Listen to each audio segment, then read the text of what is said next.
Welcome, everyone. Thank you so much for joining us today.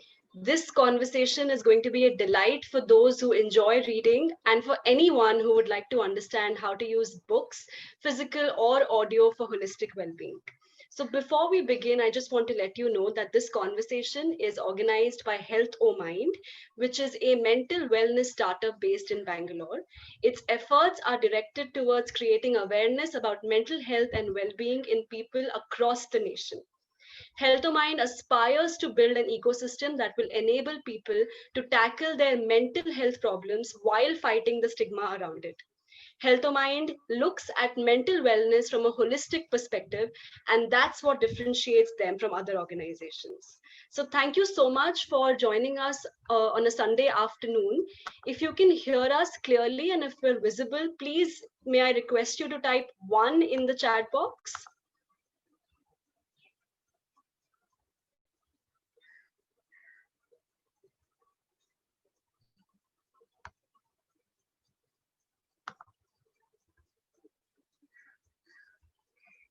Super. So people are still joining in, but I would like to introduce the person I'm going to talk to today. My name is Apekshita, and today I'm going to talk to Bijal Shah. Bijal Shah is a bibliotherapist, counselor, author, and poet. She is the founder of Book Therapy, which offers individual, couples, and group bibliotherapy, literary curation, and personalized reading services, as well as bibliotherapy training.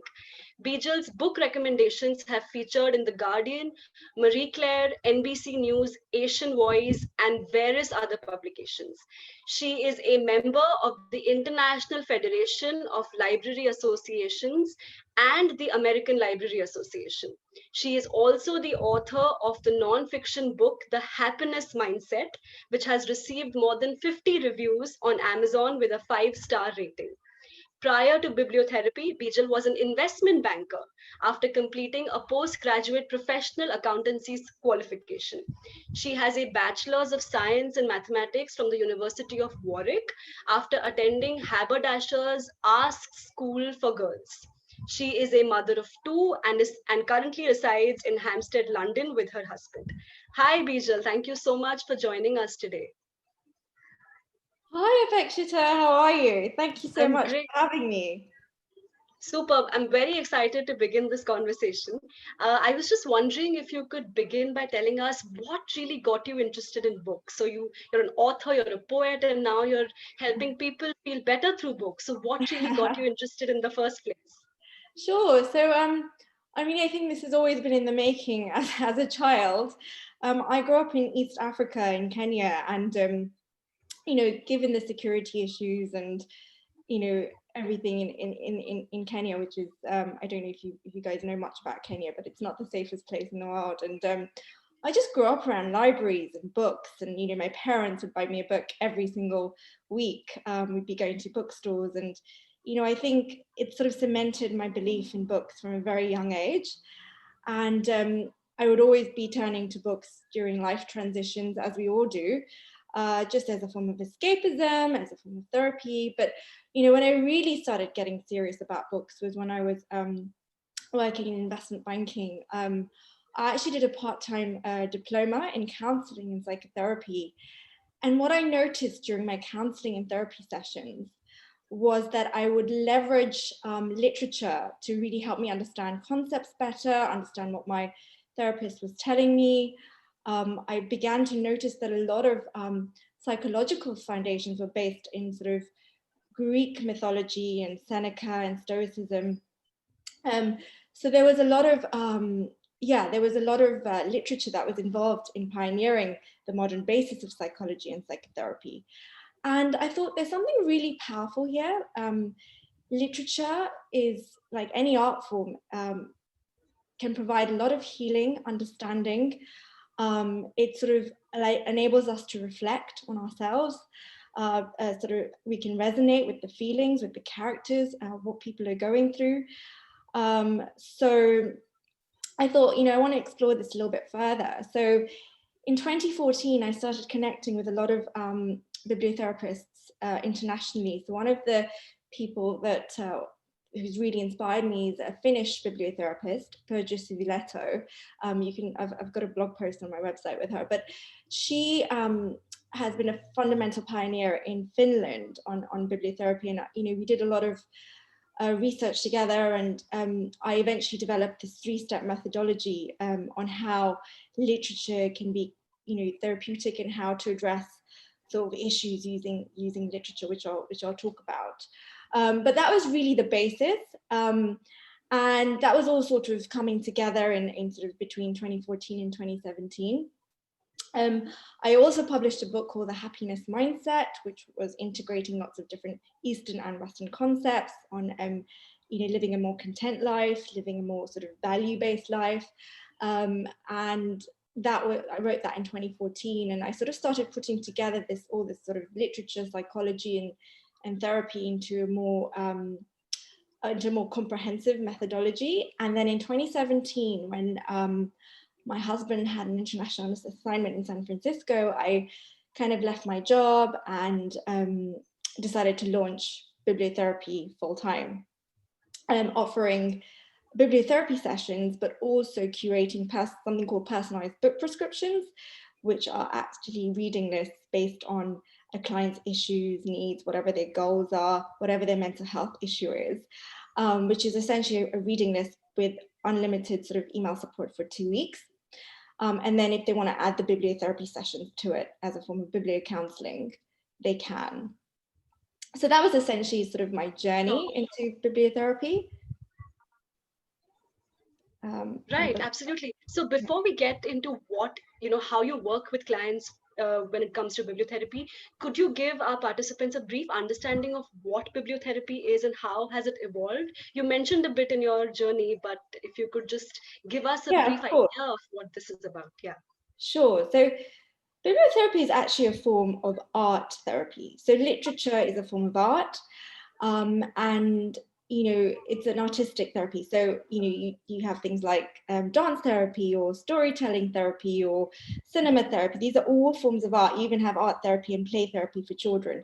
So the fundamental thing to remember is it's a form of art therapy, and a lot of art therapy can be very sort of it's self therapy. So you don't always need an external therapist to help you heal, but you can always use one as a facilitator. So in my case, it would be a bibliotherapist or even some librarians and mental health workers. But my definition, or book therapy's definition of bibliotherapy, is essentially a form of art therapy that uses the power of stories to heal. And it is that relationship between the reader and the writing that enables and facilitates that therapy. And upon examination and self-reflection through the words, the writing, you actually get to a state where you identify coping mechanisms, you release emotions, you relieve a lot of feelings, you experience catharsis, and then towards the end of that, you are essentially identifying some goals and coping strategies to move forward. So essentially that's our definition of bibliotherapy, a book therapy. And the way it has evolved is, it's been around for millennia. We had the ancient Greeks, Aristotle, we had the ancient Egyptians, King Ramses II. They were all using books as a form of healing. They used to call it healing for the soul. But where it really took off was in the early 19th century, in the early 20th century, where a lot of psychiatric institutions would have libraries associated with them. Because back then, mental health wasn't a thing. I think lots of people relied on religion to sort of cover that, to meet that gap. And then, literature sort of started coming forward, and a lot of military hospitals in World War II had, literature as a way of placating the soldiers, as a way of providing comfort. And a lot of that was done in the form of poetry. So poetry was huge. You had a lot of doctors who were also poets, for example, John Keats.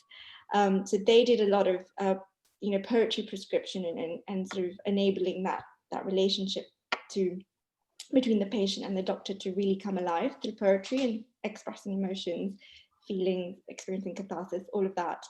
So that really took off then in the early sort of 20th century. And then one of the big pioneers of bibliotherapy is somebody called Caroline Schroeds, and her dissertation back in the 1950s really identified this sort of three-step methodology for bibliotherapy. One was sort of the identification with the character or the text, establishing that connections, striking a chord with the reader that actually I can really relate to this. This is something that I've experienced. And then sort of, getting the reader to focus, do a bit of self-examination, reflection on what's coming through for them through the writing, either through the form of journaling or some sort of unstructured writing. And then thirdly is that sort of resonance and experience of catharsis, which was, which then is liberating because you feel free of your emotions, you feel understood, you feel validated.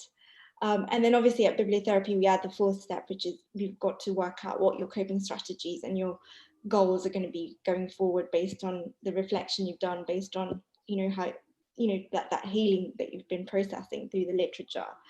So that essentially has been, I think, the story of bibliotherapy. And, I just like to add that Stoicism permeates a lot of bibliotherapy, as well as George Eliot's work. So George Eliot was a wonderful writer, and she's the author of Mill on the Floss, The Last Mana. Her writing is pretty much as though a proto-psychologist is the narrator, and she touches on a lot of complex human emotions and she examines those emotions, holding that complexity within her writing. And a lot of her ideas really pioneered the foundations of psychology, and a lot of Freudian stuff has been based on the work that she's done. So it's really fascinating. And there's a lady called Dr. Kelda Green, who at the University of Liverpool here in the UK has written a book called Rethinking Therapeutic Literature. And a lot of her research is based on the effects of, Stoicism, Wordsworth, George Eliot, all of these great authors that have really set the stage for bibliotherapy. Mm-hmm. And who among these have proved to be the biggest inspirations for you? Who do you go back to when you're, trying to find the best books to prescribe to your Yeah, clients? I think Greek mythology is fantastic. Things of the story of Narcissus, just a lot of the archetypes that we see in ourselves is captured within Greek mythology, and a lot of Jungian work which talks about archetypes. Again, the foundations have been Greek mythology. So I think Greek mythology is huge, and I think a lot of Hindu literature. Again, there's a lot of mythology in there that represents our inner selves. Although I don't know that much about Hindu literature, and that's probably something that I would like to touch on. But I'm just sort of drawing a comparison between how Greek mythology has probably informed some Hindu mythology as well, and then obviously informed a lot of therapeutic reading. And then obviously I love George Eliot's work. I don't know if you've read her books, but I think they really have a power to captivate the audience and facilitate that bibliotherapy. Mm-hmm. Absolutely. But maybe George Eliot's work will not be appropriate for everybody. So, how do you typically try to understand what kind of books to recommend, and what does a typical session look like? Sure. So, the most important thing, as you said, is it has to be a right fit for the reader. Otherwise, they're just not going to complete reading the literature. They're not going to connect. So connection to the text, to the literature is supremely important. And before I start any sort of bibliotherapy session, I have a questionnaire that I get my clients to fill out, which talks about what their current situation is, what they're looking to achieve through therapy, how they're currently feeling, and then also working out what sort of genres they like. So some people are massive fiction readers, others are non-fiction. So that's really important, because if you want somebody to finish a book, you've got to be prescribing something that's their preferred medium or genre. As well as working out, are they paperback readers, are they Kindle readers, are they audio? So, some people love to listen, some people are very visual, so they prefer like Kindle or paperback. Some people are very kinetic, so they prefer paperback. So, all of these questions are things that I would ask at the start of the session. And then I would take away what they've told me and we'd have a mutual maybe conversation over email, and I'd start creating their curated reading list. And then if they've also opted for the bibliotherapy session, then we will definitely do a bit of counselling alongside the text. And unstructured writing is a really, really big part of bibliotherapy. So journaling and either writing letters to yourself or somebody else, or some sort of poetry, to really reflect on how you've felt the text to be, therapeutic, what has hit a chord with you, how are you feeling, what emotions have been, what emotional buttons have been pushed by this text. So we need to get all that information out, and then sort of discuss and process through, what you're feeling, process through emotions, and then head towards a more cathartic, we want to get to that place of catharsis. Absolutely. Could you describe your relationship with a particular client and how did that journey sort of take place? Maybe tell us what they were facing and what kind of books did you recommend, and how did the support eventually help them cope with what they were facing? Yeah, sure. So I'll give you a couple of I'll probably give you lots more case studies in my workshop, but I'll give you a couple of case studies now.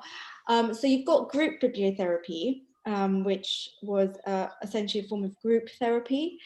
And we had one for grieving mothers who've had miscarriages, and they're all sort of feeling this sense of loss, and there's a real anger, because, as particularly within any sort of Asian society or wider, loss or death isn't talked about much, and sometimes people just shy away, so they're not able to support those who've experienced loss, or, either lost a child. So what we did was, through group bibliotherapy, we read a poem called John Donahue's poem. It's called For Grief. And what was really powerful in terms of group bibliotherapy is, not only are you're connecting with the other group members who've all experienced loss, so you feel very sort of validated, your experience feels very shared, you feel less alone in your plight. And then secondly, you're connecting with the words of the poet, and as you're reading the poem, you start to feel, gosh, somebody really understands what I'm going through. I feel totally heard. I feel seen. I feel visible, because now somebody is understanding what I've gone through. And then obviously in that group bibliotherapy session, it sort of opens up the dialogue. People are able to express how they feel, express their feelings, cry, any sort of emotional release is wonderful. It's really providing that relief. They're also experiencing a sense of empathy for others, but also feeling understood themselves. Others are empathizing with them. So, it's that sort of group bibliotherapy, that communal power, is really, really powerful. So that's been wonderful. And then I've also done I also do children's bibliotherapy. So, I've had little children, like toddlers, who are facing separation anxiety when they're starting school, and are struggling and not happy about going to school, are unable to sleep at night. So I do use sort of picture books with them, and a bit of play therapy, to allow them to sort of, they don't have the language to express how they're feeling, so we kind of have to work out what it is. They might be like, well, I'm missing my mummy, or I don't feel like I want to eat my lunch at school, or I don't feel comfortable. So, I prescribe, books like Wembley Worried by Kevin Hank, and Wilma the Worry Machine, which provides coping strategies for kids. So, your friends might be going through something similar. Maybe you can give them a hug. Maybe you can go and talk to your teacher if you're feeling a bit anxious. And it's a lot of this is done through play therapy and toys, because of, again, with little toddlers, it's very hard to provide talk therapy. But picture books are great, because there's that connection with the text, connection with the characters. And I also use something called, actually, these reading affirmation cards for kids. I don't know if you can see it, but which are great, because they allow children to really turn to books when they're feeling a bit low. I think, books about representation, i.e. they feel like their story is represented in that book, whether it's a book about loss, a book about first day at school.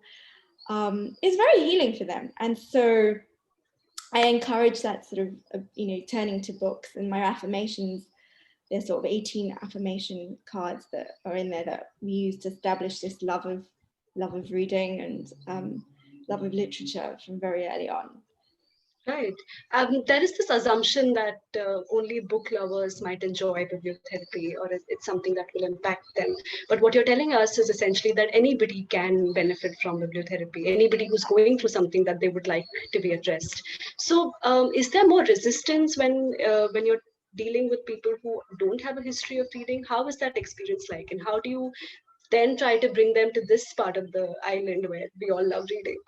Yes, absolutely. So, you get, of course, the readers love reading their paper books and the Kindle, but if you're not a big reader, you have the option of audiobooks because you can listen in to stories. And that's almost as effective as reading, because you're feeling a connection.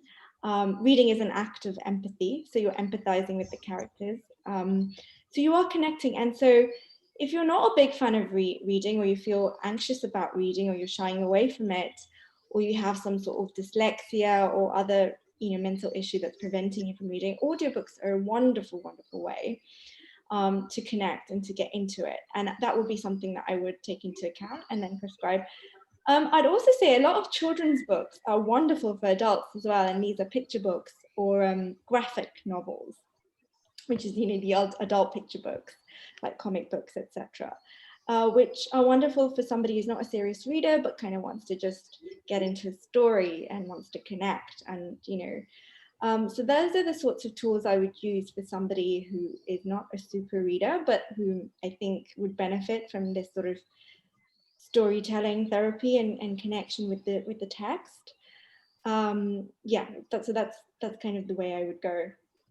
Oh, absolutely. So, I mean, one part is where people read themselves, and the other, which you've also been talking about, is when you talk about what they've read. So, how they identify with characters, and how they feel when they read about a particular plot or a setting or a conflict that a book might throw at them. So, how do you encourage them to not let what they've read sort of vaporize? How do you encourage them to keep that in mind, to learn from it, and to then incorporate that in their own lives?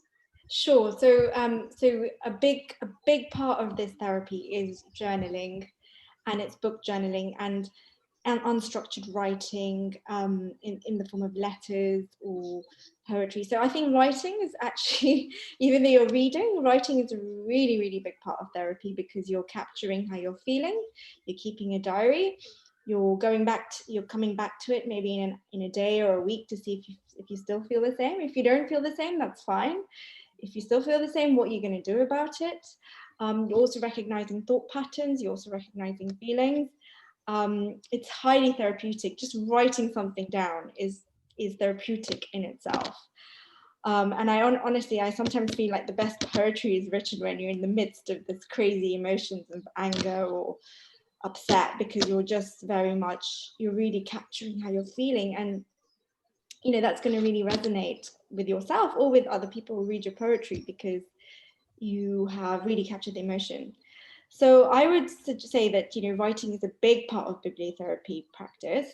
If you're not a big writer, the other thing I'd say is voice journaling. So in WhatsApp you can record voice notes, or on any other medium where you can record voice notes. Just recording those voice notes and then listening back to them, your own voice, is actually really healing, because you feel like, oh my God, I understand how I'm feeling. Somebody's listening to me, even if it's just you playing your own voice back. I think it's very therapeutic. So I would suggest that. There's also art therapy, drawing, to sort of capture an emotion, just capture how you're feeling. It's in essence just capturing those emotions, which will then give way to sort of a bit more self-reflection. Yeah. Sure. And people who've tried this, what do they come and tell you? What is their feedback like when maybe a couple of weeks pass and they listen to their own voice or they read their journals again? What is that interaction like? Yeah, I mean, people feel very sort of, the first thing they'll say is, I felt very connected. I felt connected to myself. I felt connected to others. I felt very relieved. I felt a bit liberated. I felt a sense of freedom. I felt lighter because I've gotten rid of these horrible emotions that were holding me hostage. I have a sense of a better understanding of myself, or I've discovered these coping strategies that this character used, you know. For example, in my children's bibliotherapy, you know, they've found breathing exercises, or you know, just talking to somebody, or kind of going away and just taking a walk, or just, you know, just they've found ways of coping through the literature. So yeah, so I've had, you know, it's been really helpful for people. And, you know, some of these things take time. They might not happen overnight, but you kind of have to see it through. But the great thing about bibliotherapy is it's something that you can do yourself, self-bibliotherapy. So it's an ongoing process. And at the end of the day, we are all works in progress. Like, you know, I know people who've been in therapy for years and they'll never stop, because that's their coping strategy. So the nice thing about, if you're a book lover, or if you've got any interest in the therapeutic part of literature, you know, this is something that you can use as on a lifelong basis. And then obviously, if you want a facilitator, such as a bibliotherapist or a librarian, or somebody to come in and to help with the session, counselor, you know, you can always do that. Sure. You've mentioned it. You've mentioned that people can be their own bibliotherapist, but how can they go about it?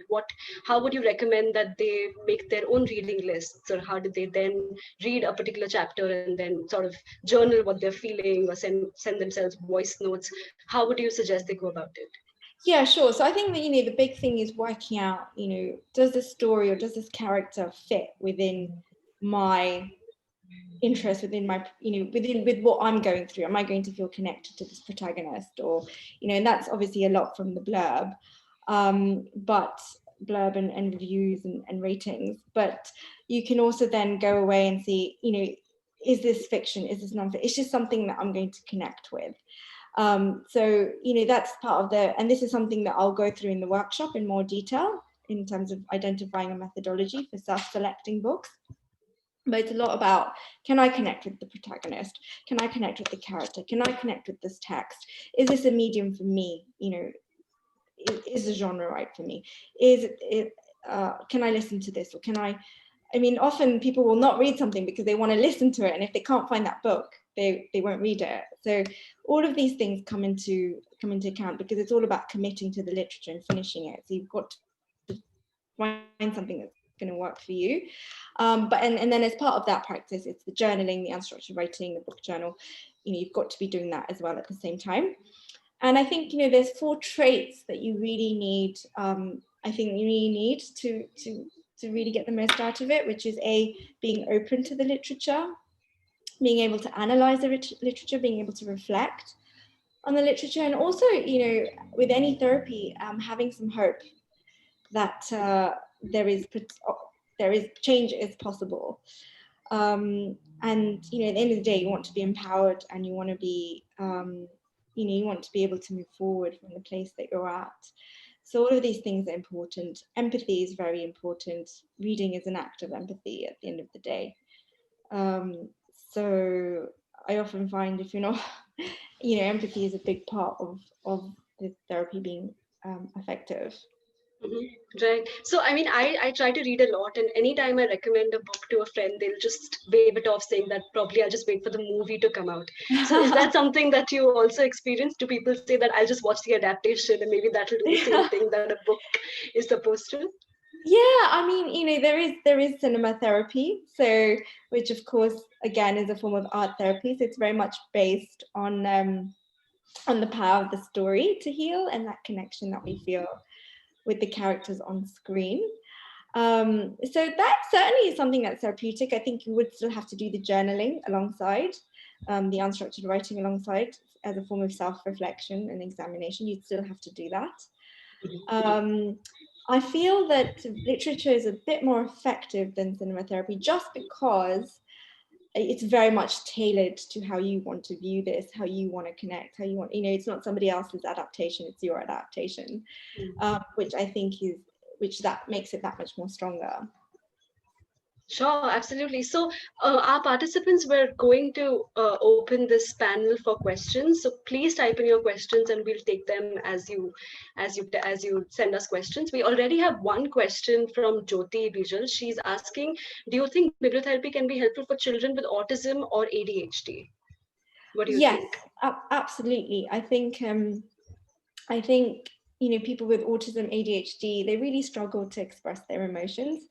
So they don't really have that language, and so when you've got picture books that represent how they're feeling, that can be a really good medium through which to get them to connect with themselves and also express how they're feeling. So bibliotherapy children's bibliotherapy is excellent for people with autism or ADHD. You could combine that with a bit of play therapy and also with a bit of drawing Mhm. and art therapy to get that process kick-started. Yeah. Sure, absolutely.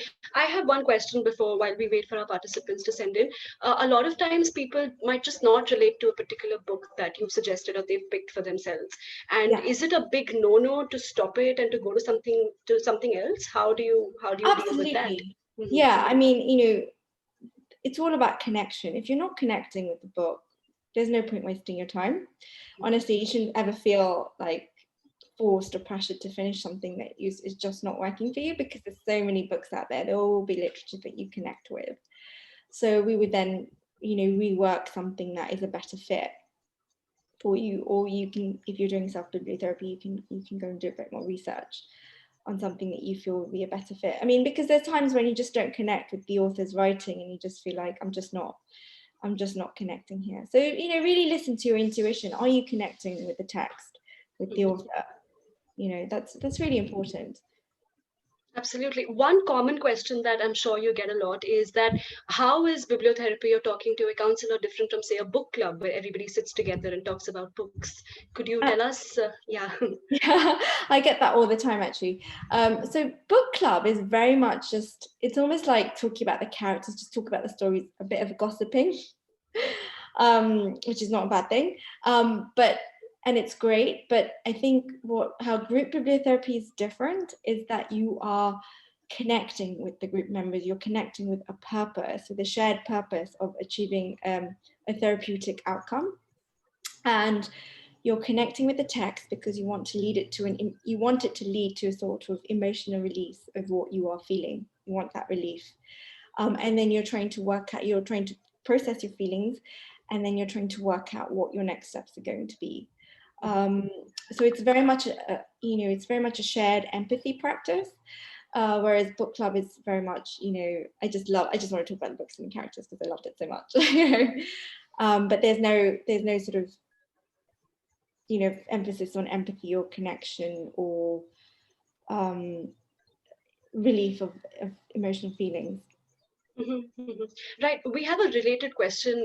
Somebody's asking, how long does the healing process typically take through this therapy? Of course, it's not an easy answer, but if you could give us some sense of a timeline in our Yeah, busy world. sure. Yeah. I think I'm going to give you like the classic answer that all therapists give, which is it'll take as long as it takes. It can, for some people, it can be an overnight form of healing. Like you just something just resonates with you, and there's an instant shift. For others, it's very much, for things like trauma, something that is not going to happen overnight. That's something that's going to take a while to work through. And that could be anything from like 6 months to a year to 2 years. And for some people, if it's, like post-traumatic stress disorder, it could be a lifetime. But it's something that you need to be, it's part of your self-care practice. You need to be doing something for your mental well-being, like just how you go to the gym every day or regularly. You need to be doing something that's self-care every day, that's looking after your mental well-being. And bibliotherapy is something that is definitely meets that criteria, I guess, of being a regular aspect of self-care.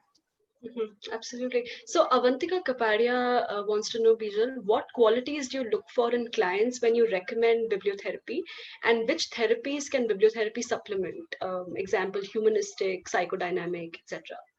Sure. So bibliotherapists, I'll answer the second question first, which is bibliotherapy can supplement any sort of therapeutic practice, whether that's play therapy with children, art therapy, whether that's psychodynamic, psychotherapy, humanistic, gestalt. It's just an added string to people's bow, and it's actually a way of leveraging therapy quite quickly. So I would always suggest to any sort of therapist really to bring literature as part of your practice, because you'll be amazed at the results and the discussions that you're having because of the literature, the literature on the side. And in terms of your first question, how do we, what traits or characteristics do we look for somebody where the bibliotherapy is going to be effective?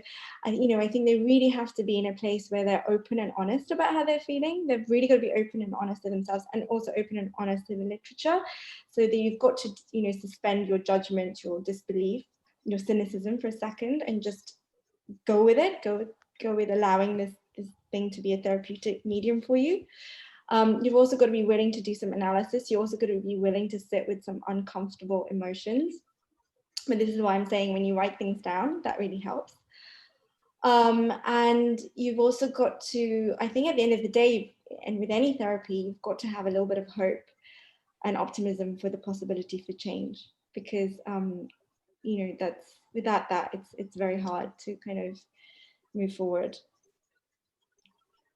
Absolutely. We have another question about what kind of concerns does bibliotherapy help with? You've answered this, but if you could reiterate that it's possible for Sure. everything.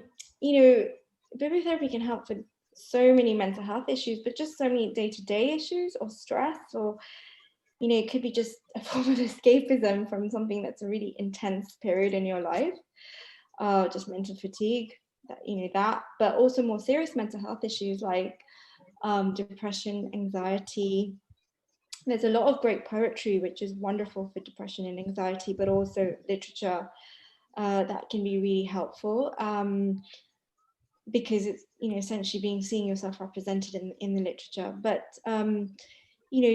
to be honest, it's something that's so accessible and so cost effective compared to like a conventional therapy session, that I just wish more people would do it. I honestly think this is going to be the new mindfulness.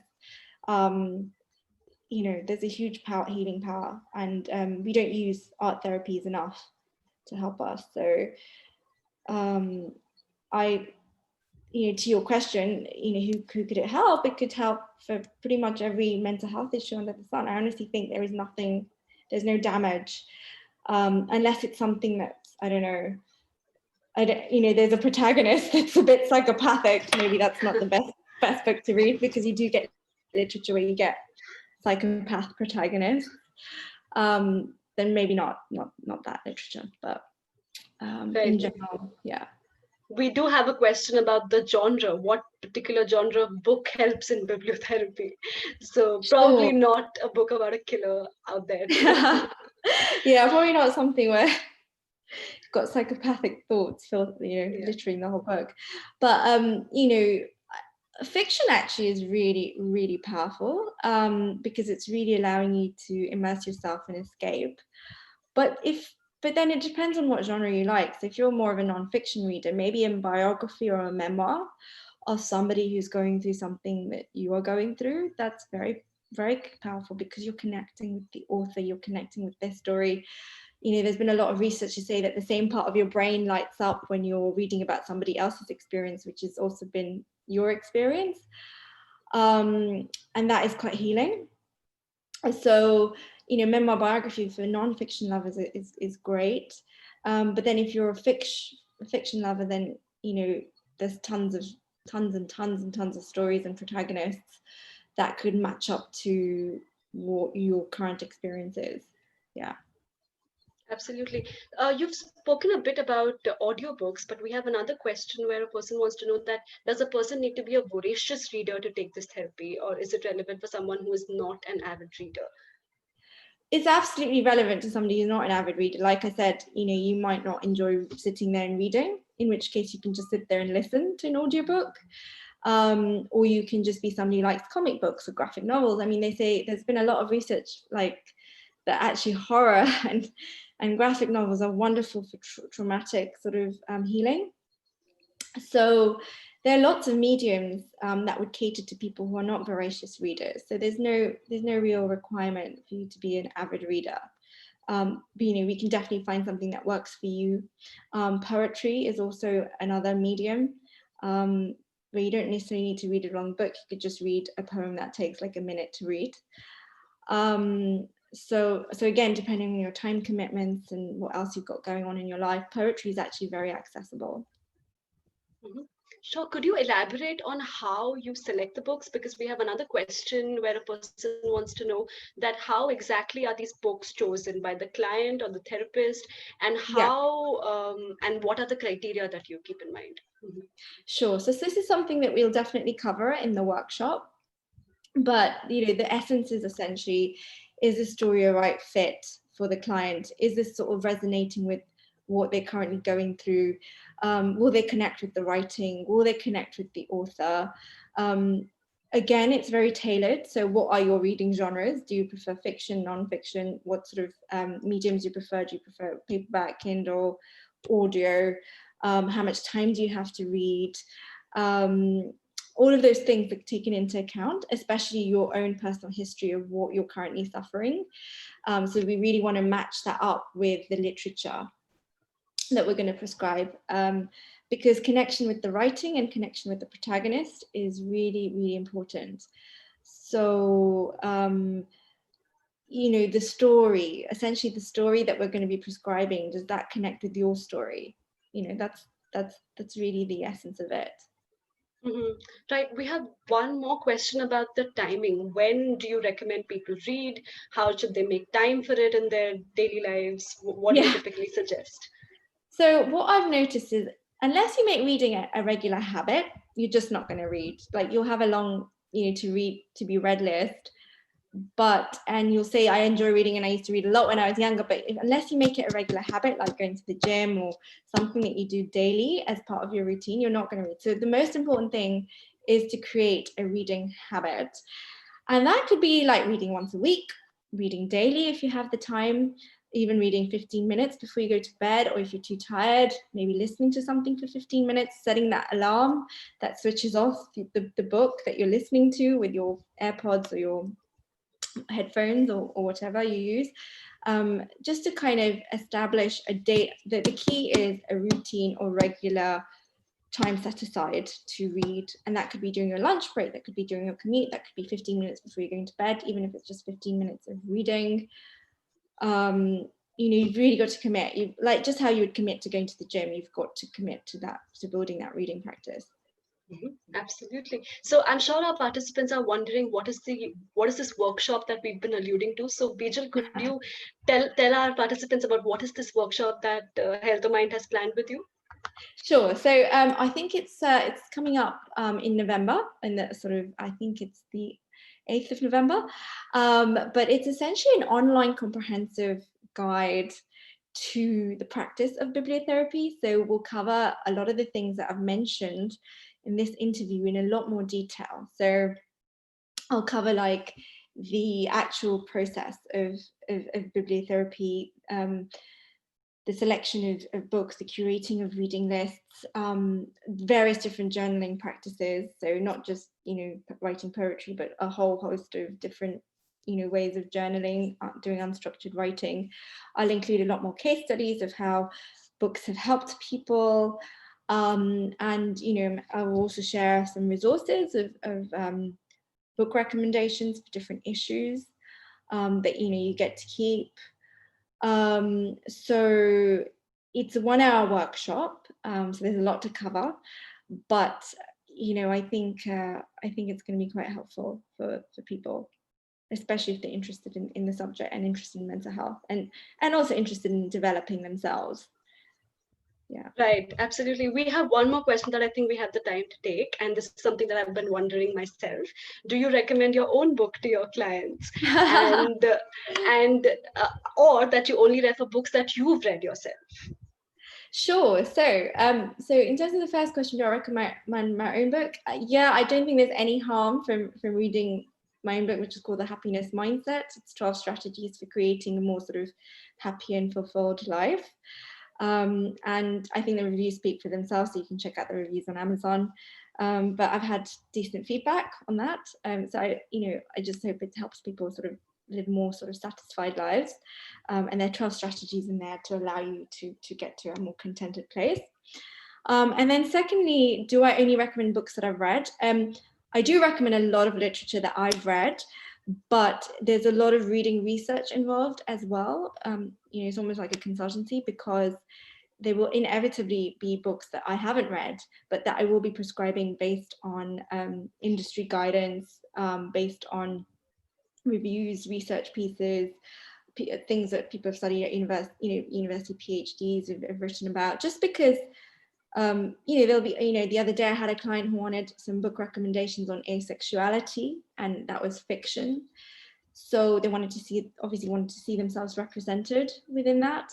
And that's not something that is very common, but that involved a lot of research to see what's going to be effective. And I think this is where my value comes in, because, it's that reading research time. It's also, I have a database of what's worked, what's not worked for clients.